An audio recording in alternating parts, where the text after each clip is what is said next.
বৈদিক জ্ঞান ইউটিউব চ্যানেলে আপনাদের সকলকে স্বাগত। মহর্ষি বাল্মীকি রচিত রামায়ণ হল ভারতের প্রাচীন মহাকাব্য। না জানি কত না গল্প কথা প্রচলিত রয়েছে এই মহাকাব্যের প্রতিটি চরিত্র ঘিরে। এর প্রতি পরতে পরতে রয়েছে আলাদা আলাদা কাহিনী।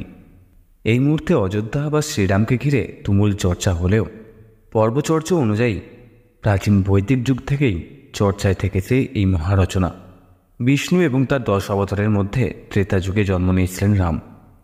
মূলত তাকে ঘিরে এই মহাকাব্য আবর্তিত হলেও রামায়ণ অসম্পূর্ণ থাকে রাবণ এবং তার পার্শ্ববর্তী চরিত্রগুলি ছাড়া। তাদের মধ্যেই অন্যতম হল কুম্ভকর্ণ। সকলের কাছে তিনি ঘুমের জন্য বিখ্যাত হলেও মহাবীর ছিলেন লঙ্কাপতি রাবণের ভাই। আসলে কে ছিলেন এই কুম্ভকর্ণ? চলুন জানি এই ভিডিওর মাধ্যমে।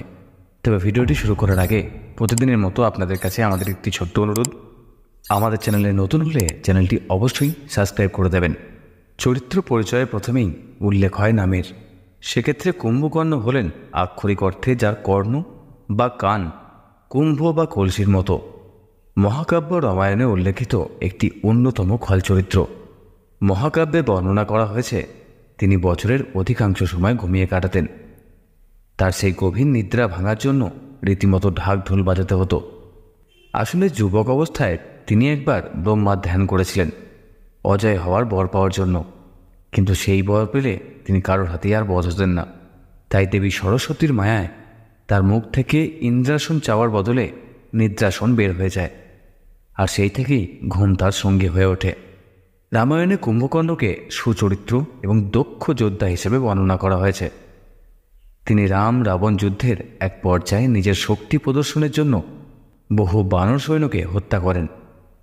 তিনি এতটাই ধার্মিক, বিচক্ষণ ও অজেয় ছিলেন, স্বয়ং দেবরাজ ইন্দ্র তার শক্তির প্রতি ঈর্ষান্বিত ছিলেন। কুম্ভকর্ণ একজন দানব হলেও তার আচরণ ছিল অত্যন্ত ভালো। তিনি তার পরিবারের প্রতি ভীষণ যত্নশীল ছিলেন, এমনকি অকারণে তিনি কাউকে আঘাত করতেন না। রামায়ণ অনুযায়ী হিংসার বিরুদ্ধে ছিলেন। কুম্ভকর্ণ নারদ মুনির কাছ থেকে দর্শন পাঠ নিয়েছিলেন। রাবণের ভাই বা খল চরিত্র হলেও আসলে কুম্ভকর্ণ ছিলেন বিষ্ণুর দ্বাররক্ষক বিজয়ের অবতার। জয় ও বিজয় শ্রী বিষ্ণুর বাসস্থান বৈকুণ্ঠের দ্বাররক্ষক ছিলেন। প্রাথমিকভাবে অমর বরপ্রাপ্ত হলেও অভিশাপের ফলে তিনি পৃথিবীতে রাক্ষস রূপে জন্ম নেন। ব্রহ্মার 4 মানসপুত্র সনক, সদানন্দ, সনাতন ও সনৎকুমার বিষ্ণুর সঙ্গে সাক্ষাৎ করতে এলে জয় ও বিজয় জানান ভগবানের নিষেধ, যাতে এখন কেউ বৈকুণ্ঠে ঢুকতে না পারে।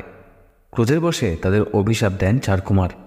আর সেই মতোই পূর্ব নির্ধারিত জন্মের দ্বিতীয় জন্মে জয় রাবণ হিসাবে এবং বিজয়ে তার ভাই কুম্ভকর্ণ হিসেবে জন্মগ্রহণ করেন। মহাপরাক্রমশালী কুম্ভকর্ণ ছিলেন অত্যন্ত নিষ্ঠাবান পুত্র, ভাই ও প্রিয়জন।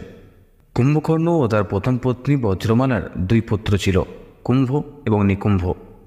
এরপর তিনি রাজকুমারী কর্কটীকে বিবাহ করেন। তাদের ভীমাসুর নামে একটি পুত্র সন্তান হয়।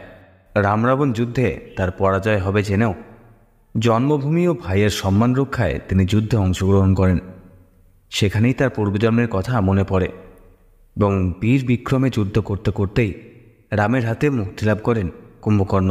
কুম্ভকর্ণ রামায়ণে এমন একটি চরিত্র ছিলেন যার কাছ থেকে আমরা অনেক কিছু শিখতে পাই। আজ এ পর্যন্তই, দেখা হবে পরের ভিডিওয়ে। ততক্ষণ আপনারা কমেন্ট করে জানাতে ভুলবেন না আমাদের ভিডিও আপনাদের কেমন লাগছে। ধন্যবাদ।